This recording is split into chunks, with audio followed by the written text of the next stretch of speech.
President Tinubu committed to the transformation of the transportation infrastructure in Southeast, deserves unfettered support for giving all geopolitical zones a sense of belonging in the distribution of democracy dividends. The Honorable Minister of Works, His Excellency Senator Engineer Mweze David Umaisio, and has assured the people of Southeast of the commitment of the Renewed Hope administration of the President of the Federal Republic of Nigeria, His Excellency Bola Ahmed Tinubu GCFR, to the transformation of the transportation infrastructure in the Southeast like every other geopolitical zone of the country. He gave this assurance during a courtesy call by a delegation from the Anambra and Enugu caucus of the 10th National Assembly, who came to seek the federal government's intervention on the completion of the construction of Enugu-Onitsha Expressway handled by RCC Limited and funded by MTN under the Road Infrastructure Development and Refurbishment Investment Tax Credit Scheme.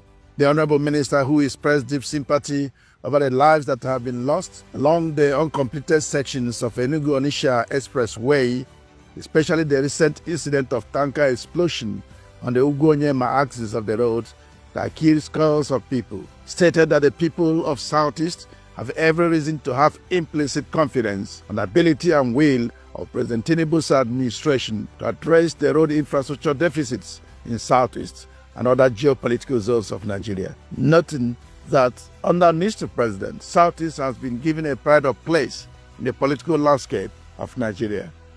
We talk about problem of funds. Mr. President inherited 2064 projects, totally about 13 trillions. And today, those projects will total over 20 trillions by reason of the floating of the naira and the removal of fuel subsidy. It's nobody's fault, but by his good heart and commitment to rewrite the story of this country, and like Trump will always say, make Nigeria great again, he directed for these projects to be moving together with the 4 legacy projects. And so funding is definitely will be a challenge. But what Mr. President directed is to prioritize some of our project movements. And some of the projects you have mentioned, been prioritized. He reiterated the need for Southeast to rise up in gratitude to Mr. President for prioritizing intervention on roads and for solving the problem of marginalization of Southeast. We want the National Assembly members and of course Southeast stakeholders to please stand up and commend the President at all times, because this is not party something. And I can beat my chest and say that irrespective of party, knowing the other person will have the heart to do what Mr. President is doing for Southeast people. Many times there have been issue of excluding us, and the South is not part of Nigeria. Speaking during the event, the leader of the delegation and minority whip of the Senate, representing Enugu West, Senator Sitangu, commended the Honorable Minister for the unprecedented scale of road construction, rehabilitation and maintenance nationwide, but he expressed worries that some of the projects were not receiving adequate funding required to complete the projects in a record time. He made particular reference to the Enugu-Onitsha Expressway that was awarded to RCC Limited and funded through the tax credit. And today, some sections of the road have become a death trap to road users.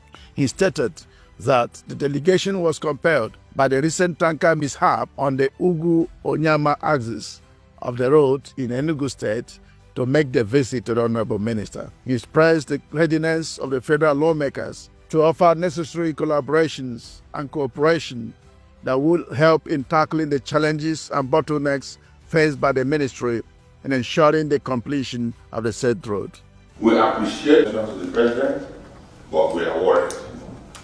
We are worried that it is not just about putting projects across our zone, but when these projects are not funded, it looks like it is just a game.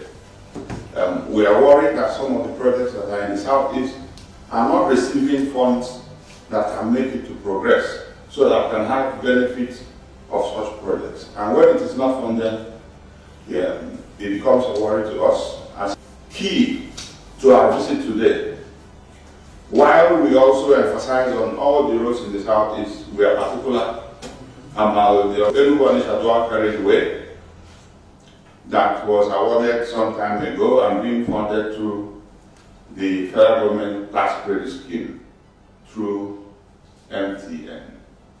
On his part, the senator representing Anambra Central in the Senate, Senator Victor Ume, thanked the President of Nigeria for giving Southeast a sense of belonging in its administration and for the wave of road infrastructure transformation going on across the nation, but pleaded with Mr. President to give accelerated intervention on funding to the roads in the Southeast so that the zone could fully benefit from the economic development agenda of the renewed Hope administration.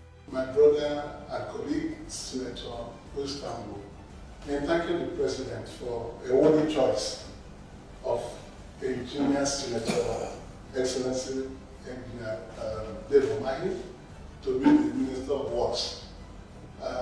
He could have made a better choice based on his experience and what he was able to do as governor of Ebonyi State through engineering infrastructure in that state. So we were able to move around Nigeria in the various committees that we serve. And we were able to see the great works the President is doing in Nigeria to transform our transportation infrastructure through ambitious road projects and railway projects across Nigeria. We are from the Southeast Nigeria, and while we applaud the great strides the President is making to see that our roads are good and our railway infrastructure are modernized, we want to plead and request on behalf of our people that the Southeast should give him accelerated attention because of the infrastructure deficits we've had in this regard before he came into office. In the meeting, which also had in attendance Senator Oke Ezia representing Enugu North, Senator Kelvin Chukwu representing Enugu East, Honorable Nolem Nnaji representing Nkano East, Nkano West Federal Constituency, Right Honorable Barrister Sunday Syracuse Umeha representing Eziagu Udi Federal Constituency, Honorable Mark Chidi Obeta representing Nsukka Igboeze South Federal Constituency, Honorable Chena H. Okonkwo representing Idemili North, Idemili South Federal Constituency, Honorable Engineer Paul Nachi representing Enugu East Issues of Federal Constituency, Honorable Anayo Nwebu representing Aninri Ogu Ochi River Federal Constituency, Honorable Princess Chinwe Nnabuife representing Orumba North and South Federal Constituency, Honorable Pascal Abodike representing Ihiala Federal Constituency, Honorable Engineer Dominic Okafor representing Agwata Federal Constituency, Honorable Wancham Maureen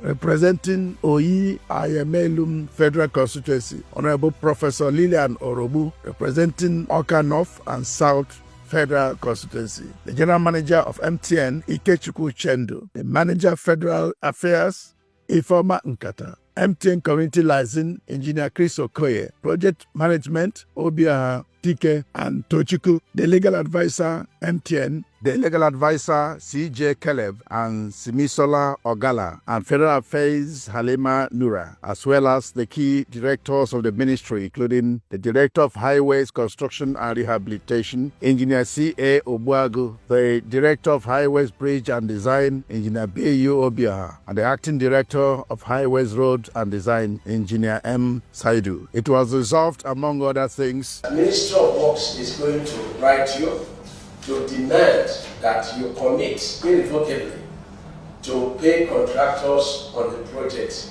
a minimum of 15 billion every month for the next 10 months. If you cannot commit that, the project is as good as it will be terminated. And number two, that we need 3 contractors to do the 79 kilometers that is remaining. Number 3 is that the review of this project is not subject to further review or variation. And that's the reason why you need to use 3 contractors within 10 months to get the project completed and handed over.